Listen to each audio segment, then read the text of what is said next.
Hello everyone, myself Parveen Yadav, working as an assistant professor in St. Andrews Institute of Technology and Management.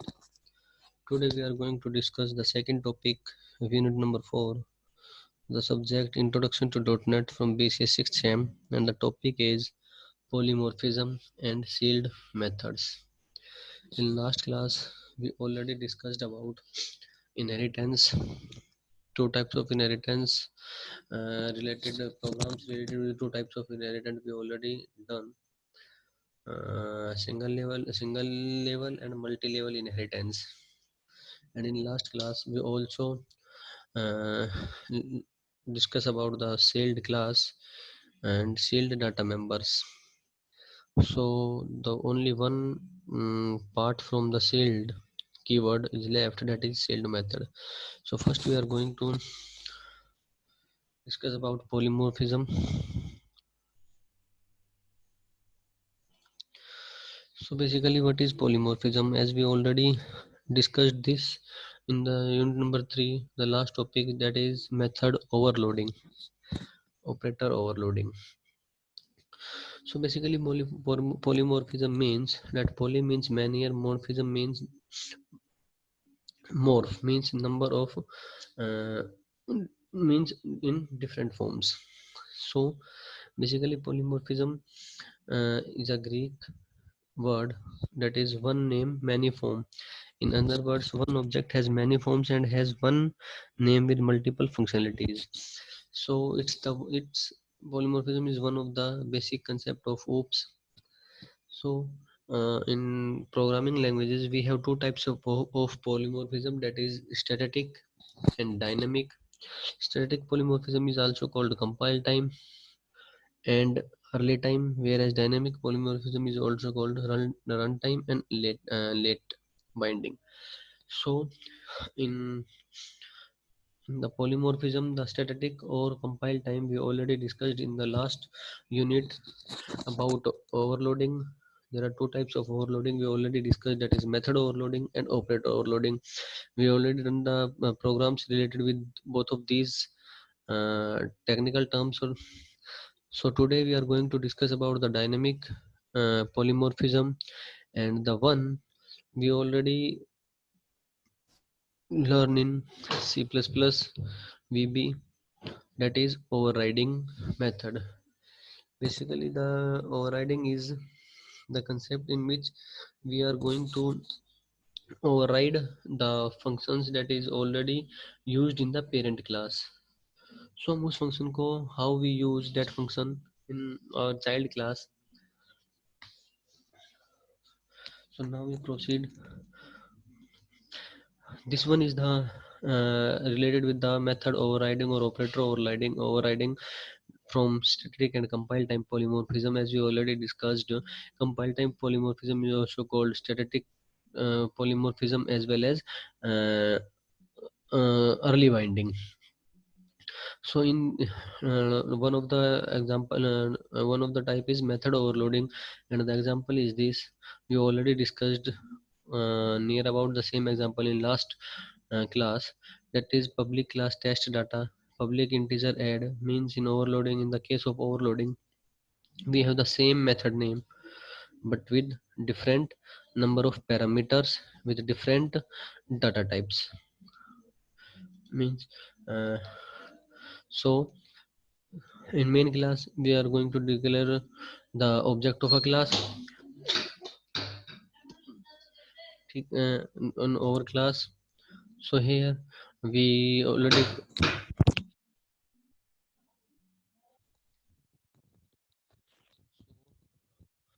today we are going to discuss about dynamic runtime. So dynamic or runtime polymorphism is also known as the later binding. We already discussed. Here we have the method name and the method signature and the number of parameters, and the type of parameters may be the same, must be the same, but may have different type of implementation. So यहाँ पे हम एक example discuss करते हैं यहाँ पे इसके moment से पहले. Basically suppose करो कि हमारे पास एक फोन, हमारे पास एक कोई फोन है और वो हमारे पास 3 टाइप्स का है. एक आपके पास सेलुलर फोन है, एक आपके पास सैटेलाइट फोन है, एक आपके पास लैंडलाइन फोन है।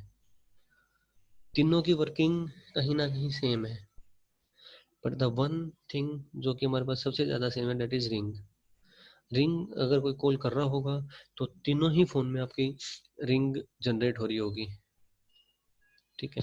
तो जब तीनों ही फोन में रिंग जनरेट हो रही हो तो दैट मीन्स कि वहाँ पे तीनों ही के अंदर ही एक ही सेम फंक्शन वहाँ पे रन हो रहा होगा। तो कुछ कुछ इसी के रिगार्डिंग हम एक प्रोग्राम एग्जीक्यूट करेंगे, ठीक है। तो यहाँ पे जो अभी है कि method overriding can be done using inheritance, ठीक है। क्योंकि हम लोग क्या करते हैं कि ओवरराइडिंग कहाँ होगी, जहाँ पे हम पेरेंट क्लास की कुछ प्रॉपर्टीज को ओवरराइड करना चाहते हो अपने मेन चाइल्ड क्लास में। With method overriding, it is possible for the base class and derived class to have the same method name and the same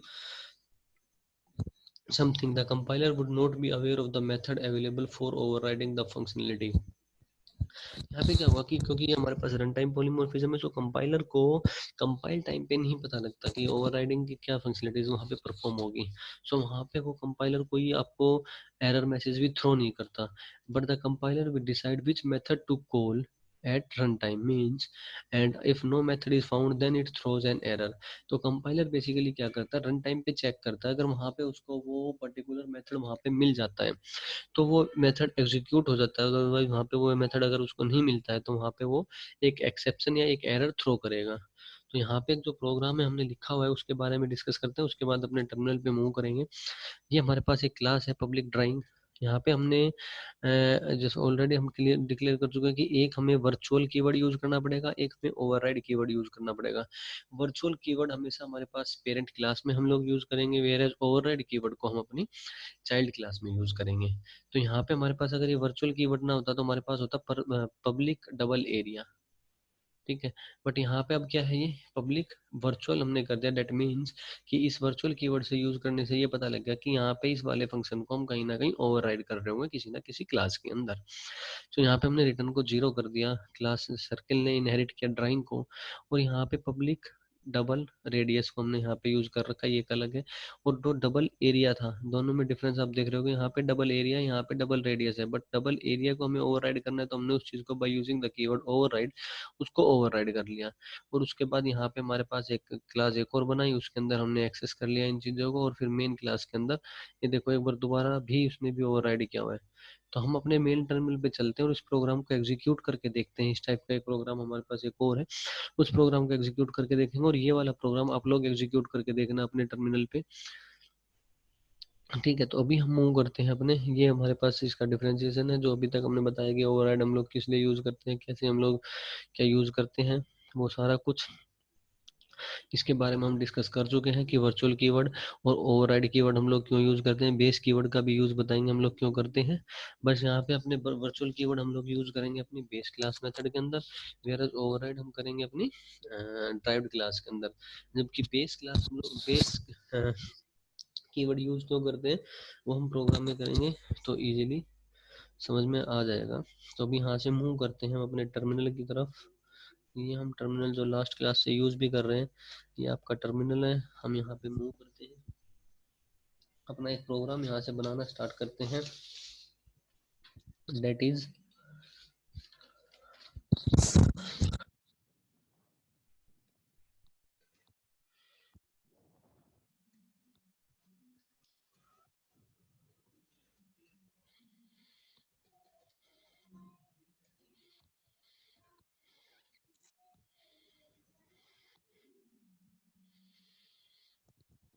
first हम यहाँ पे डायरेक्ट चलते हैं, हमने कर दिया पब्लिक वॉइड रिंग, हमने एक मेथड लिया अपना और इसको हमने यहाँ पे यूज कर लिया console dot right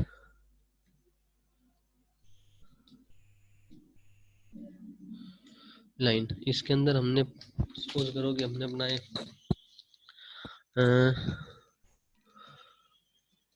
ring from cellular phone, हमारे पास एक प्रोग्राम हो गया, एक कंप्लीट रन हो गया। उसके बाद हमें क्या करना है, क्लास को इनहेरिट करना है। जो हमने लास्ट टाइम पे वर्क किया था वही वर्क यहाँ पे करते हैं। इस वाले कोड को यहाँ से कॉपी करते हैं और इसको यहाँ पे सिंपली पेस्ट कर देते हैं। हमें क्या करना है, क्लास 1 को इनहेरिट करना है। तो यहाँ पे हमारा ये हो जाएगा और इसको हम कर देते हैं अपनी क्लास 2। ठीक है, ये हमने यहाँ पे डाल दिया।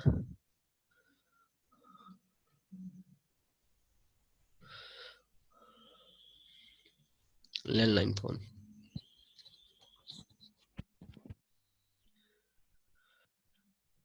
ठीक है, अब हम चलते हैं और अपनी मेन क्लास के अंदर जाने के बाद यहाँ पे हम लोग क्रिएट कर देते हैं एक ऑब्जेक्ट। ऑब्जेक्ट हमारा कौन सा होगा, क्लास 2 का। अभी हमने सिंपल, आप देख रहे हो कि हमने ना ही वर्चुअल कीवर्ड को यूज किया है, ना ही हमने ओवरराइड कीवर्ड को यूज किया है। Class 2 C2 is equals to new class 2 हमने ये बनाया और C2 से हमने कॉल कर लिया रिंग को। तो अब हम यहाँ पे देखेंगे कि फर्स्ट में हमारे पास क्या,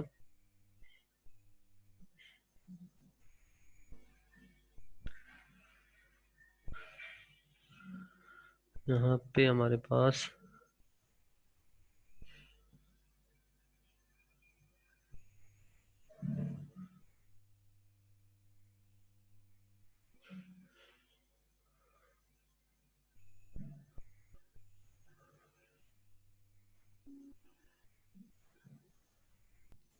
सो ये आप देख रहे हो, तो हमारे पास आउटपुट आया वो क्या आया, ring from landline phone, means यहाँ से। ठीक है, अब हमें इसको ओवरराइड भी करना है। तो फर्स्ट अगर इसको हमें ओवरराइड करना है तो बेसिकली अभी हमारे पास ये है, हम यहाँ पे जस्ट बताने के लिए अभी भी हमारे पास ऐसा ओवरराइड का वर्कर, लेकिन अगर हम यहाँ पे मान लो सपोज करो वर्चुअल कीवर्ड यहाँ पे यूज कर देते हैं, वर्चुअल। ठीक है, और यहाँ पे हमने ओवरराइड यूज कर दिया, ओवरराइड। अब भी हमारे पास जो आउटपुट आएगा वो क्या आएगा, रिंग फ्रॉम लैंडलाइन फोन। अगर हम यहाँ पे अगर हम यहाँ पे एक चेंज करते हैं अभी, और वो ये चीज है कि हम यहाँ पे अभी, तो ये आप देख रहे हो ओवरराइड और वर्चुअल कीवर्ड का यूज। एक कीवर्ड और था हमारे पास यहाँ पे, बेस कीवर्ड। अगर हम चाहते हैं कि हमारे पास जो हमारे पेरेंट क्लास का है वो फंक्शन भी वहाँ पे रन करे, तो वो कैसे रन करेगा, हम यहाँ पे बेस कीवर्ड को यूज करते हैं और उस कीवर्ड के थ्रू जो हमने फंक्शन बनाया हुआ है अपना उसका कॉल करा लेते हैं। तो आप यहाँ पे डिफरेंस देखोगे कि हमारा जो आउटपुट आ रहा है अब, वो हमारा, बस एक चेंज करेंगे हम अपने प्रोग्राम में और आप चेंजेस देख रहे होंगे। तो आज हमने जो अभी तक डिस्कस किया है वो हमने क्या किया है कि हम एक क्लास बनाएंगे, उस क्लास के अंदर एक फंक्शन को सेम रखेंगे जिसके पैरामीटर्स अगर आप लोग यूज करो तो वो पैरामीटर भी सेम रहेंगे, और उस ही फंक्शन का नेम से और नंबर ऑफ पैरामीटर्स को सेम रख के हम अपनी चाइल्ड क्लास के अंदर भी सेम फंक्शन बनाएंगे जो हमने यहाँ पे बनाया हुआ है। और उसके बाद हम जब रन कर रहे हैं उस क्लास को तो हमने क्या किया है, दो कीवर्ड यूज किए हैं, that is virtual and override.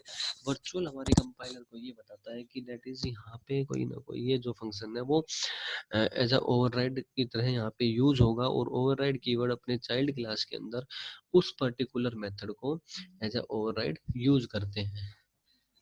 सो यहाँ पे जो बेस कीवर्ड है, बेस कीवर्ड बेसिकली हम लोग इसलिए यूज करते हैं सो डैट कि जो पेरेंट क्लास में हमने जो फंक्शन बनाया हुआ है उस फंक्शन को, उस फंक्शन की उसमें जो भी फंक्शनलिटीज हमने यूज की है अगर हम उनको एक्सेस करना चाहते हैं तो हम बाय यूजिंग बेस कीवर्ड को उस फंक्शनलिटीज को भी एक्सेस कर सकते हैं।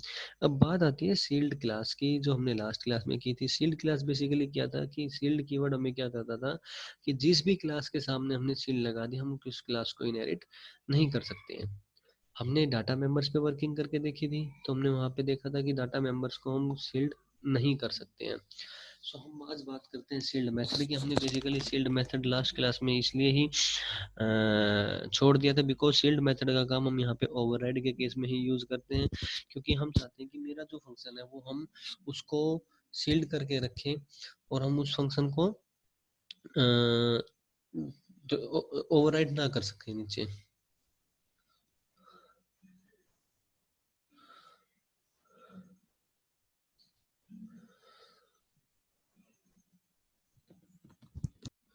सो हमने इस प्रोग्राम को रन किया, यहाँ पे हमने जो एक चेंज किया है वो क्या क्या है कि एक और क्लास हमने यूज कर ली, डेट इज क्लास 3।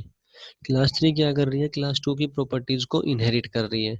इनहेरिट करते तुमने यहाँ पे फंक्शन को सेम रखा, पब्लिक ओवरराइड वॉइड रिंग, आप देख रहे हो यहाँ पे हमने कोई चेंजेस नहीं किए नीचे। बस एक चेंज क्या है, वो क्या कि जो इसके हमारे पास जो चाइल्ड क्लास है उस क्लास का हमने ऑब्जेक्ट बनाया और उस ऑब्जेक्ट के थ्रू रिंग फंक्शन को कॉल करा लिया।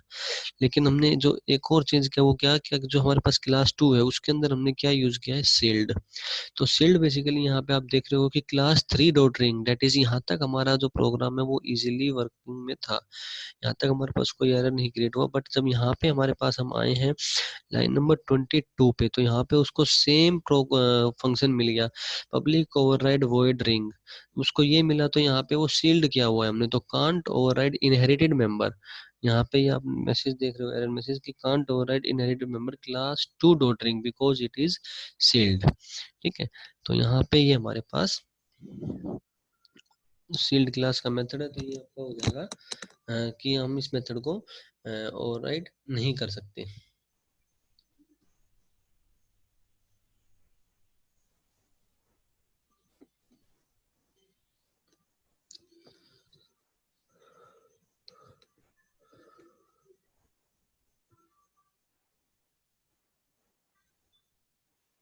सो यहाँ पे हमने थोड़ा सा और चेंज कर दिया अपने प्रोग्राम में। हमने जो अपनी क्लास बनाई थी उसके अंदर से हमने क्या कर दिया कि जो हमने शील्ड यहाँ पे मेथड बनाया हुआ है उसको शील्ड ही रखा है, बट हमने यहाँ पे अपने प्रोग्राम को जो मेथड है उसको चेंज कर दिया है अब।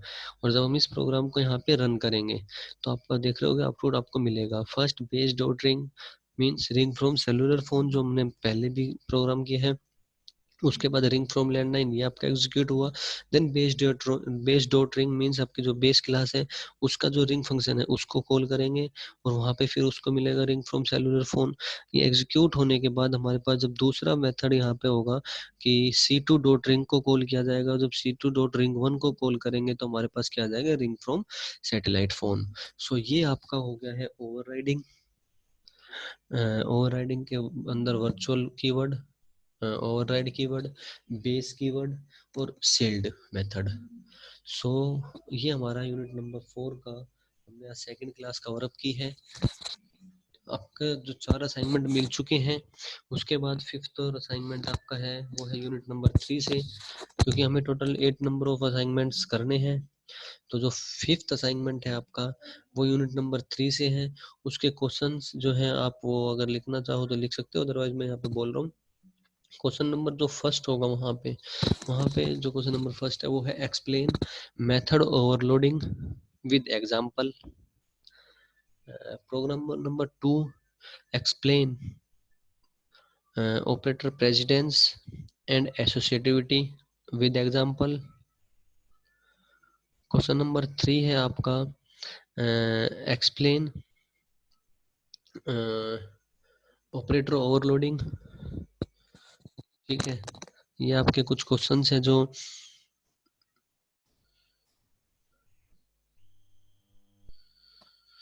और दूसरा आपका क्वेश्चन 3 हो गए हैं। फोर्थ क्वेश्चन आपका explain classes objects methods constructor and destructor and use all these commands या all these paradigms in only one example। सो ये आपके 4 क्वेश्चन है यहाँ पे। और सबमिशन डेट इसकी है आपकी 12 मई। So thank you. और जो प्रोग्राम हमने वहाँ पे जो स्लाइड के अंदर हमने शेयर किया हुआ है नोट्स के अंदर, उस प्रोग्राम को एग्जीक्यूट करके देखना। जो मेथड ओवरराइडिंग के एग्जांपल है वहाँ पे एक एग्जांपल ये नीचे भी है और एक एग्जांपल ऊपर है, दोनों एग्जांपल को एग्जीक्यूट करके चेक करो। और भी अगर आपको कोई एग्जांपल मिले तो उनको भी एग्जीक्यूट करके चेक करो। So thank you.